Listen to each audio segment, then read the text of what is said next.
मेरा नाम ताबिश है और ये जो स्टोरी मैं आपके साथ शेयर करने वाला हूँ, उससे पहले कुछ बातें हैं जो मैं आपके साथ शेयर करना चाहता हूँ। मेरा जो ताल्लुक़ था वो बेसिकली इंटीरियर सिंध के एक छोटे से गांव से था। अब क्योंकि हम लोग बुनियादी तौर पे एक गरीब फैमिली से ताल्लुक़ रखते थे, तो वैसे ही जो मेरे फादर थे, बल्कि जो मेरे फोर फादर्स थे, वो शुरू से ही खेती बाड़ी या किसान का काम किया करते थे। तो जैसे जैसे मैं बड़ा हो रहा था, तो मेरा शुरू से ही स्टडी के अंदर ना सिर्फ ध्यान था, बल्कि मैं चाहता था कि जो मेरे फोर फादर्स या जितने भी घर वाले हैं जो काम करते चले आए हैं, मैं वो नहीं करना चाहता। इसलिए मैं पूरा फोकस करता, पूरी कोशिश करता कि अच्छे तरीके से पढ़ाई कर सकूं और इम्तियाजी नंबर हासिल कर सकूं। इसके साथ साथ एक अच्छी बात ये थी, जो कि शायद मेरे लिए बाद में मुश्किलात का बाइस भी बनी, कि मेरे अंदर कुछ एक्स्ट्रा क्वालिटीज़ मौजूद थी। जैसे कि अगर मैं कभी किसी हुजूम में मौजूद हूँ या बहुत सारे इंसानों के दरमियान हूँ, इवन कि मैं अकेले में भी कहीं मौजूद हूँ और मेरे अलावा यानी इंसानों के अलावा अगर वहाँ पे कोई मखलूक आ जाती है या वहाँ से गुज़र रही होती है, तो मुझे उसकी ना सिर्फ प्रेजेंस फील हुआ करती थी, बल्कि उसके होने पे जो उसके पास से स्मेल आती थी, जो कि अच्छी खुशबू भी हो सकती थी, बदबू भी हो सकती थी, उसके ज़रिए मुझे एहसास हो जाया करता था। अब ये जो क्वालिटी थी, जो कि अच्छाई या बुराई दोनों में शामिल हो सकती है, जब भी मैं इस बात का अपने पेरेंट्स से, ख़ास तौर पे अपने जितने भी घर वाले थे, उनसे ज़िक्र करता और उनको बताता कि मुझे किसी के होने का एहसास हो रहा है, तो वो मेरी बात को मजाक में टाल दिया करते थे। हालांकि किसी हद तक मेरे जो फादर थे वो इस बात से कन्विंस थे और उनको लगता था कि जो बात मैं उनको बता रहा हूँ वो यकीनन हकीकत पे मबनी है। खैर, किस्सा मुख्तसर कि ये जो क्वालिटी थी वो अपनी जगह, लेकिन जैसे जैसे मैंने मैट्रिक का इम्तिहान पास किया, तो अब क्योंकि हमारे गांव में मज़ीद तालीम हासिल करने का न रिवाज मौजूद था और ना ही इतने ज़्यादा इंतज़ामात मौजूद थे, तो फाइनली मैंने ये डिसाइड किया कि करीबी शहर जो कि सक्खड़ था, मैं वहाँ पे अपने एक दूर के कज़न हैं उनके यहाँ पे जाऊँगा और उनसे रिक्वेस्ट करूँगा कि मैं यहाँ पे कॉलेज में एडमिशन लेना चाहता हूँ। तो जब तक मैं कॉलेज में एडमिशन लेता हूँ या मैं एडमिशन के साथ साथ कोई जॉब हासिल कर लेता हूँ, तो मुझे अपने साथ रहने का मौका दें और जैसे ही मुझे जॉब मिल जाएगी या मेरी किसी ऑल्टरनेटिव रिहाइश का इंतज़ाम हो जाएगा, तो मैं खुद से ही आपके पास से कहीं और मूव कर जाऊंगा। अब मेरे जो कज़न थे, ये भी बेसिकली सक्कर के अंदर एक प्रोजेक्ट मौजूद था, जैसे आप फ्लैट भी कह सकते हैं, वहाँ पे रहा करते थे। और ये जो फ्लैट नुमा रिहाइश थी, ये बहुत ज़्यादा क़दीम इमारत पर मुश्तमिल थी और इस इमारत को देख के ऐसा लगता था जैसे आप किसी भूत बंगले में रुकने के लिए या रहने के लिए आ चुके हैं।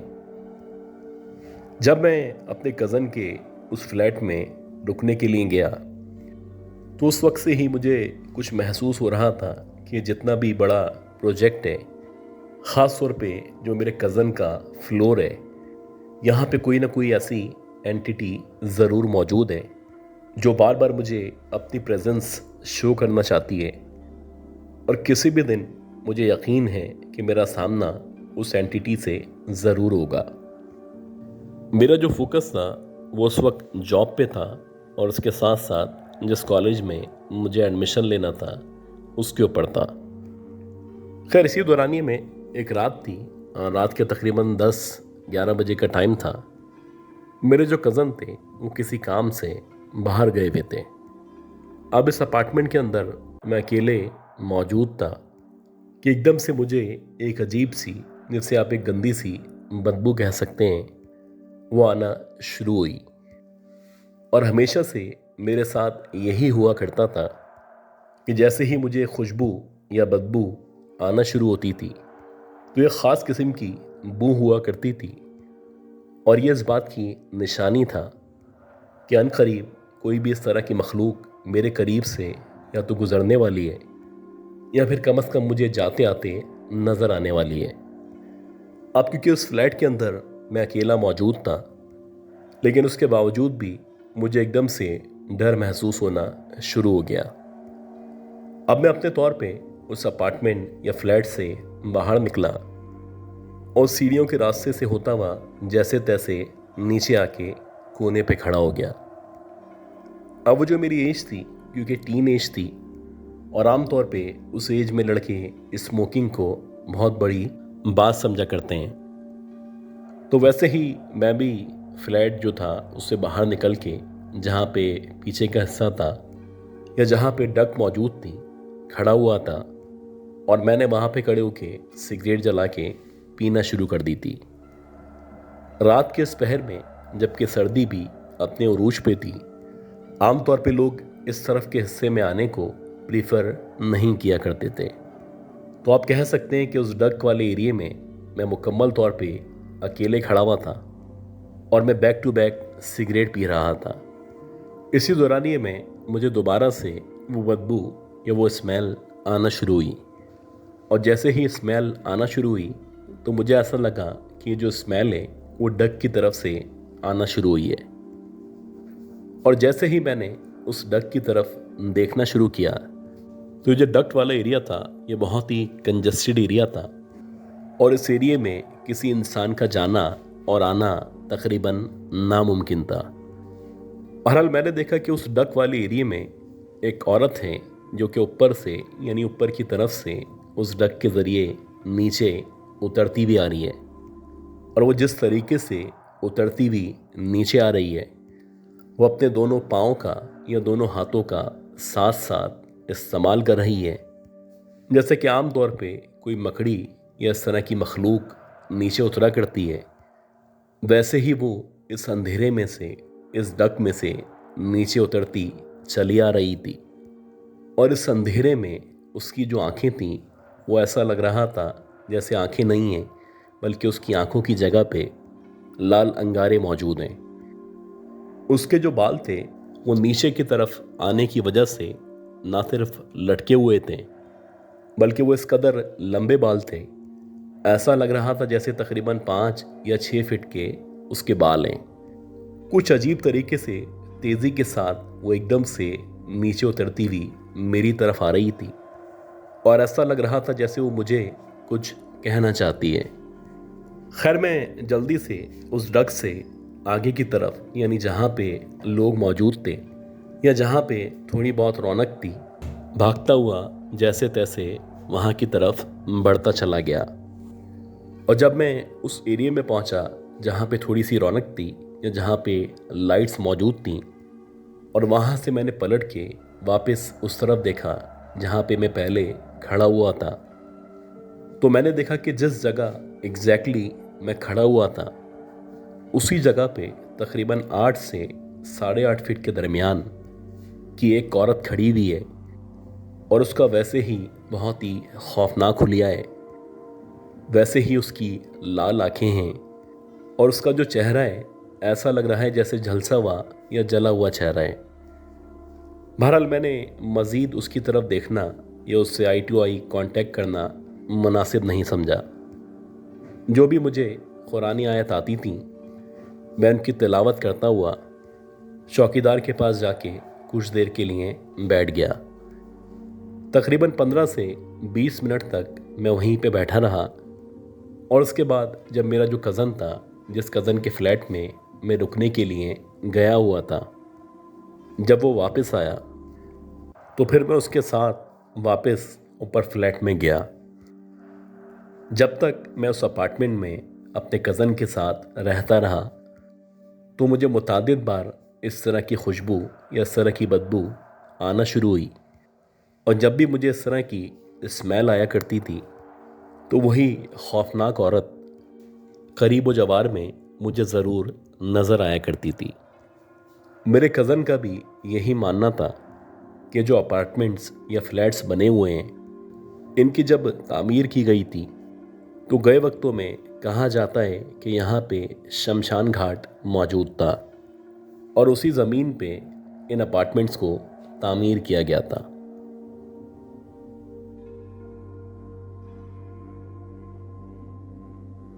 अच्छा गाइस, उम्मीद करता हूँ ये जो पहली स्टोरी थी, ये कहानी, ये स्टोरी आपको ज़रूर पसंद आई होगी।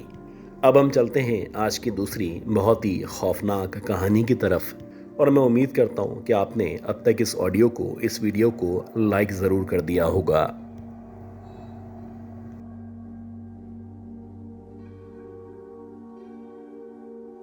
ये जो वाकया मैं आपको सुनाने वाला हूँ, जब भी मैं इस वाक़ये को रिकॉल करता हूँ या जब मुझे वो मंज़र याद आया करता है तो ना सिर्फ मैं कांपने लगता हूँ, बल्कि एकदम से जो मेरा जिस्म है वो मुकम्मल तौर पे ना सिर्फ ठंडा हो जाता है, बल्कि मेरे पसीने कुछ इस तरह से बहने लगते हैं जैसे कि मैंने अपने ऊपर या अपने मुंह पे बहुत सारा पानी डाल रखा हो। मेरा नाम इमरान है और मेरी जो रिहाइश है वो नॉर्थ नाज़िमाबाद के अंदर एक ऐसी जगह पे मौजूद है जिसके बिल्कुल बराबर में, या आप कह सकते हैं कि कुछ कदम के फासले पे, एक बहुत बड़ी प्राइवेट यूनिवर्सिटी मौजूद है। और ये जो स्टोरी है ये बुनियादी तौर पे उसी यूनिवर्सिटी की स्टोरी है और ये अब से तकरीबन 22 से 24 साल पुरानी स्टोरी है। मुझे अच्छी तरह याद है कि उस वक्त मेरी जो उम्र थी वो तकरीबन 16 से 17 साल के दरमियान थी। और अक्सर ऐसा होता था कि जो लोग कराची में रहा करते हैं उनको पता होगा कि 20-22 साल पहले बहुत ज़्यादा लोड शेडिंग हुआ करती थी। तो जब रात के औकात में हमारे घर की लाइट जाती थी तो हम लोग जितने भी गली के बच्चे थे वो आम तौर पे गली में निकल के बैठ जाया करते थे या कोई ना कोई गेम या खेल खेलना शुरू कर दिया करते थे। तो वैसे ही एक दफ़ा जब रात में लाइट गई तो तकरीबन 10:30-11 बजे का टाइम था और मेरे घर वाले भी आम तौर पे उस दौर में 10:30-11 बजे बाहर निकलने से मना किया करते थे। लेकिन इत्तेफाक से कुछ मेहमान थे जो हमारे घर में आए हुए थे और उन मेहमानों में मेरे कुछ कज़न्स थे जो मेरे ही उम्र के थे। बहरहाल जब लाइट गई तो मैं अपने उन कज़न्स के हमरा जो हमारी गली थी वहाँ पे आके खेलने लगा। अच्छा, हम लोग जो गेम खेल रहे थे उसको छुपन छुपाई या हाइड एंड सीक कहा जाता था। पहले मेरी बारी थी कि मैं छुपूंगा और मेरा कज़न मुझे तलाश करेगा और जब वो मुझे तलाश कर लेगा तो फिर वो छुपेगा और मैं उसको तलाश करने की कोशिश करूँगा। अब ये जो गली थी, इस गली में एक तो यूनिवर्सिटी मौजूद थी और इसके अलावा कुछ इस तरह के घर थे जो काफ़ी अरसे से न सिर्फ खाली थे बल्कि उनके मालिकान का भी कुछ अता पता नहीं था। खैर, जब मेरी बारी आई और मेरे जो कज़न ने मुझे तलाश कर लिया तो उसके बाद उसकी बारी थी और मैं आंखें बंद करके जो काउंटिंग है वो करना शुरू कर चुका था। जैसे ही मैंने 20 तक गिनती गिनी तो उसके बाद मैंने फ़ौरन से अपने कज़न को तलाश करना, ये ढूंढना शुरू कर दिया। बारी बारी जितनी भी गाड़ियाँ थीं या जितने भी दरख्त थे उनके पीछे मैं अपने कज़न को